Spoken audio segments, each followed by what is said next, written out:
Most of colonial history in South Africa, Bantu cultures have been in preservation mode, the principal purpose of which was to survive, to remain recognizable to ourselves in the face of destructive supremacist confrontation. And not because of identity for identity's sake, but because of the belief that we could not live any other way than the ways which history had availed to us leading up to that point in time. A belief which would, of course, later prove to be incorrect. What also proved itself later on was the apartheid government's efficient misappropriation of this survival instinct by segmenting the country into so-called Bantustans, ostensibly in order to maintain everyone's own sense of identity and keep away external threats of extinction. When really what was going on was that the ruling class resettled everyone else into the worst bits of land while keeping the best for themselves, and then siphoned out whatever resources remained in those worst places through collaboration with some, not all, self-interested chiefs. Sound familiar? Who served as both their partners and a means of placating intelligent dissent by suggesting internal challenges to the manner of their rule were un-African, as if these complacent chiefs who presided over the plunder of African natural resources somehow had the monopoly on what it means to be African. A tactic, by the way, which is still used to this day by reactionaries on the continent who claim that progressive agendas for human rights are un-African and are therefore illegitimate pursuits in the interest of Africans, or in this case, South African Bantu cultures in particular. The result of this then is not so much the conservation of cultures and their ways of living and dying, as much as it is trapping them inside of a cryogenic cage, to freeze them into a solid block of stone, propelled forward only by the wild momentum of history, and not by the enlightened, conscious self-determination of their own will. There is, after all, no matter how pedantic, an important difference between active preservation for survival and assisted tula hibernation for the ends of exploitation and profit. Listen, Bantu cultural progress in this modern South Africa requires that the people must become unstuck in time. To illustrate this point, please imagine with me what might have been if the English had remained stagnant in their cultural development since the 16th century, squeezing themselves into tight corsets and dressing up in knight's armor. Not on some, but every single cultural reference to their heritage. Speaking an English no modern colloquial speaker would dare bet their own tongue to recognize. Everything they would understand of their identity would be bound to the specific Anglo-Saxon expressions of the Middle Ages. You would have no other interpretations internally competing for what constitutes the true mode or form of the culture. Monarchy versus republicanism, representational versus abstract art, Oxford comma versus no Oxford comma.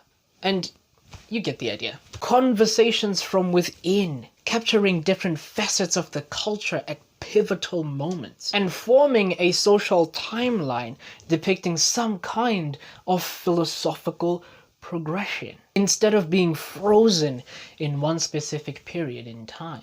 Instead of being frozen in one specific period in time. Instead of being frozen.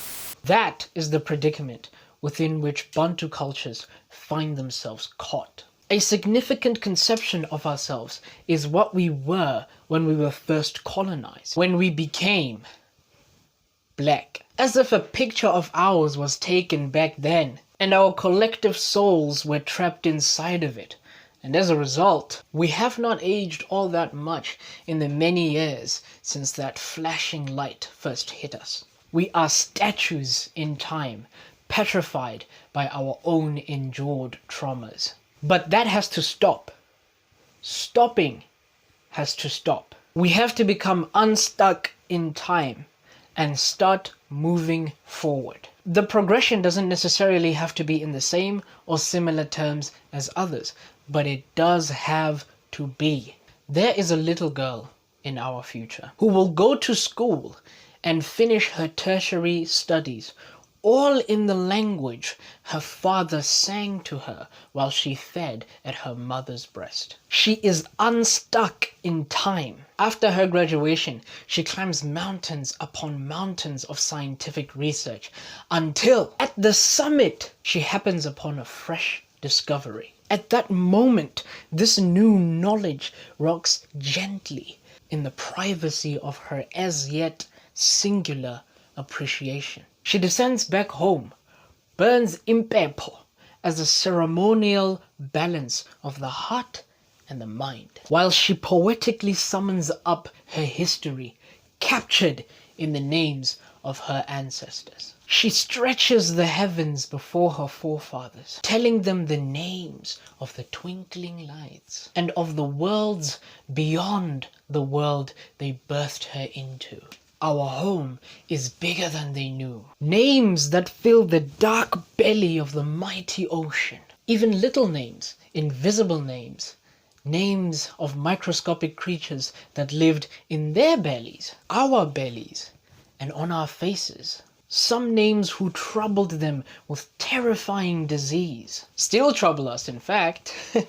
Hello, 2020. And ailments that caused them an early death. Ailments for which now, on that mountain top, she has discovered the cure and presents the treasure of it at their feet as new names and new words for their language. She will expand their conception of existence as they expand hers, sharing and studying with them the furniture of materiality, naming satellites, planets, galaxies, quasars, black holes, atoms, subatomic particles, quantum mechanics, quantum biology, new technologies, the many weird physical wonders and mathematical mysteries of the universe. Share even the name of Miss Universe too.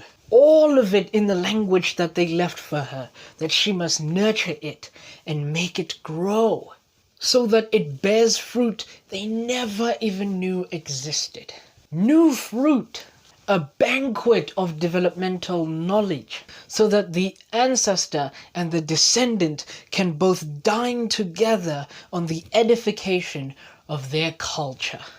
A conversation of equivalent exchange between the instincts of preservation and progress. Oh man, I cannot wait to meet her.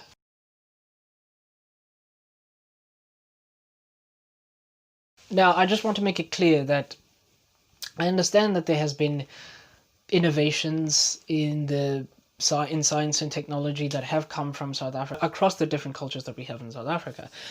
That's not my contention. My contention is that it doesn't happen directly through the vein of those cultures themselves. There's always some kind of adoption or some kind of exporting of the mind or of ideas that has to take place, where you have to migrate into the English sphere of things in order to really get the best out of these things, and that's really what I'm focusing on. Instead, I think these ideas should be available to all of us at a more basic and foundational level. And I understand that there has been cultural mobility in things like religion. However,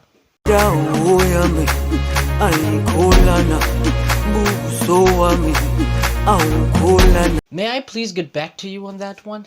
But you know the drill. Figure it out for yourself.